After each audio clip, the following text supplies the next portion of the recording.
Hello and welcome to dear my students. I am Satyendra Pratap Maurya. In this video, I am going to explain phylum Porifera. First phylum Porifera in animal kingdom. The Porifera word is derived from a Greek word pori मतलब pores और फेरॉन मतलब वेयरर. Those organism which wears pores on the body's surface is called poriferans. ऐसे जीवों को हम Porifera कहते हैं जिनके पूरे बॉडी पर बहुत सारे छोटे छोटे पोर्स पाए जाते हैं, अपर्चर पाए जाते हैं, उन्हें हम लोग पोरीफेरा कहते हैं. अगर हम बात करें पोरीफेरा की तो ये सेसाइल होते हैं. सेसाइल मतलब एक जगह फिक्स होते हैं. यहाँ इस तरह से मान लेते हैं हमने साइकॉन का स्ट्रक्चर बनाया. इनकी पूरी बॉडी पर बहुत सारे माइन्यूट अपर्चर पाए जाते हैं. इन्हीं अपर्चर को हम नाम देते हैं, इन्हीं पोर्स को नाम देते हैं ostia. Ostia is a plural word and ostium is a singular word, क्योंकि बहुत सारे पाए जाते हैं. अगर हम एक बड़े से अपर्चर की बात करें जो कि अपर सरफेस पर पाया जाता है, अपर साइड पर पाया जाता है, इसे हम कहते हैं ऑस्कुलम. तो आप ध्यान रखेंगे यहाँ पर ऑस्कुलम मैंने लिखा है, अपर कुलम नहीं लिखा.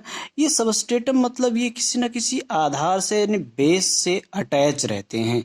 इनकी सबसे बड़ी खासियत है देखने में लाइक प्लांट की तरह होते हैं, लेकिन ये प्लांट नहीं है. ये पहले एनिमल हैं जो cellular level of organisation show करते हैं. अब let us start point wise हम देखते हैं. First, members of this phylum are known as sponges. किस नाम से जाना जाता है इन्हें? स्पंज के नाम से जाना जाता है पूरे के पूरे एनिमल को. They are generally marine. Marine मतलब साल्टी वाटर. कहाँ पर पाए जाते हैं? साल्टी वाटर मतलब ऐसे पानी में जहां पर साल्ट की मात्रा ज्यादा हो. तो कहां पर होगी साल्ट की मात्रा ज्यादा? तो हम जानते हैं oceans and seas. Ocean and seas, सागर और महासागर में, समुद्र और महासागर में. मोस्टली एसिमेट्रिकल मतलब कोई फिक्स सिमेट्री इनकी नहीं होती है. एनिमल सिमेट्रिक, एसिमेट्रिकल मतलब सिमेट्री एब्सेंट होती है.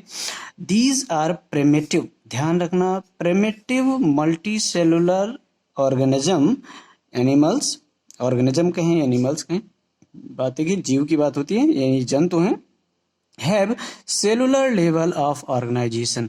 ध्यान रखना मल्टी सेलुलर तो हैं, लेकिन यहाँ पर हर एक सेल अलग अलग फंक्शन के लिए रिस्पॉन्सिबल होता है.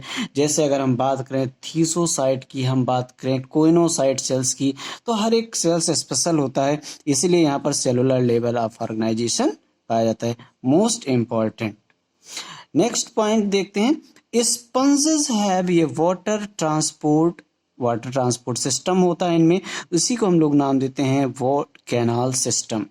यूनिक होता है कैनाल सिस्टम. एस्कान, साइकान और ल्यूकॉन टाइप के कैनाल सिस्टम पाए जाते हैं इनमें. उतना डीप फिलहाल अभी नहीं जाना है वो ज़्यादा. जब इनका हम सेक्शन काटते हैं तो उनके बीच में कौन कौन से सेक्शन, कौन कौन से कैनाल पाए जाते हैं, कौन कौन से ल्यूकॉन कहाँ होगा, साइकॉन कहाँ होगा. नेक्स्ट पॉइंट देखते हैं. Water enters through minute pores that is called ostia in the body wall into a central cavity. अब यहाँ हम देखें सेंट्रल कैविटी, स्पंज की कैविटी है. अभी हमने देखा था कि कैविटी मीन्स होता है बॉडी कैविटी, यानी सीलोम कहते हैं बॉडी कैविटी को. तो यहाँ स्पंज में जो कैविटी पाई जाती है उसे हम लोग स्पंजोसील कहते हैं. इस बात का आप भी ध्यान रखें. सेंट्रल में ऑस्टिया, जैसे कि यहाँ पर मैंने बताया बहुत सारे अपर्चर हैं, इन्हीं को हम लोग ऑस्टिया कहते हैं. और ऑस्टिया से पानी इंटर करता है. पानी क्या करेगा? इसमें इंटर करेगा.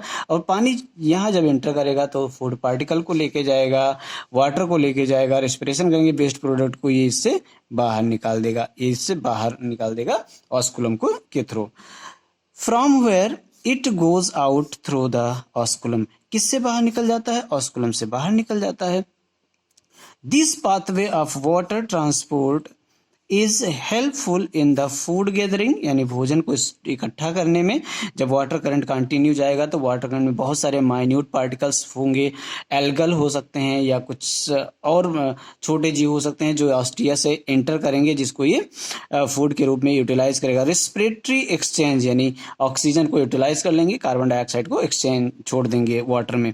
And removal of waste, waste लिखा है यहाँ पर, यानी वेस्ट प्रोडक्ट की बात की गई है, क्योंकि ये जीव हैं, एनिमल हैं, तो रिमूव करेंगे ही, वेस्ट प्रोडक्ट को रिमूव करेंगे। कोइनोसाइट, ये साइट है मतलब सेल है, कोइनो मतलब कॉलर लाइक स्ट्रक्चर होता है, लाइक दिस, इस तरह से कुछ इनका स्ट्रक्चर होता है, इस तरह से यहाँ पर इनके सेल्स होते हैं, यहाँ पर फ्लैजला होता है।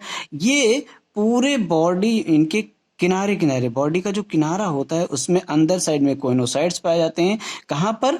स्पंजोसील में।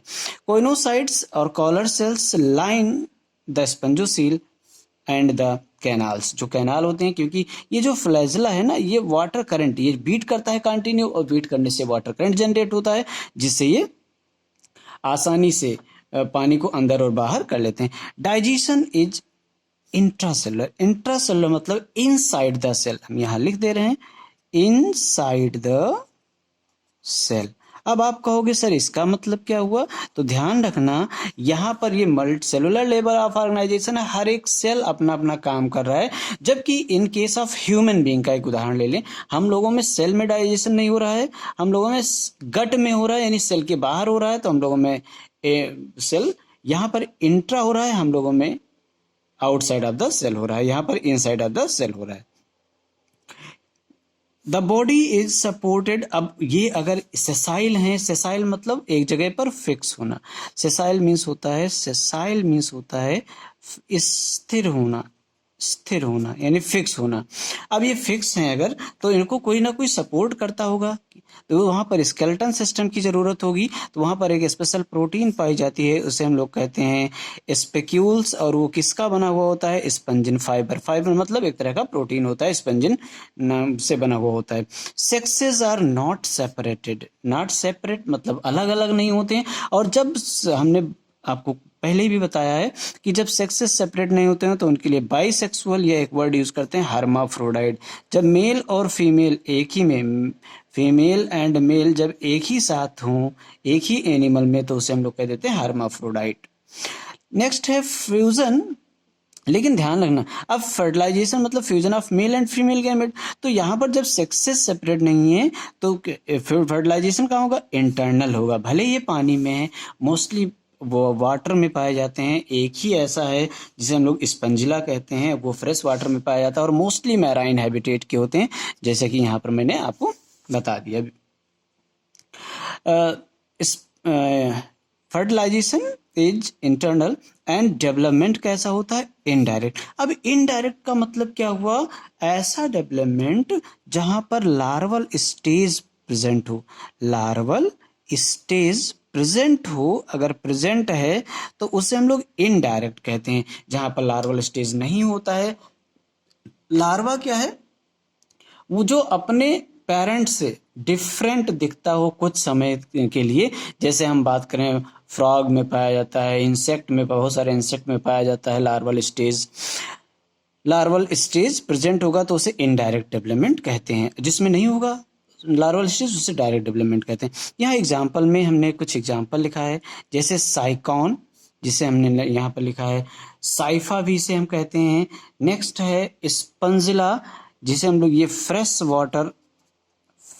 वाटर स्पंज है, ये यू स्पंजिया है, यूप्लेक्टला है, क्लायोना है, बहुत सारे एनिमल और हैं।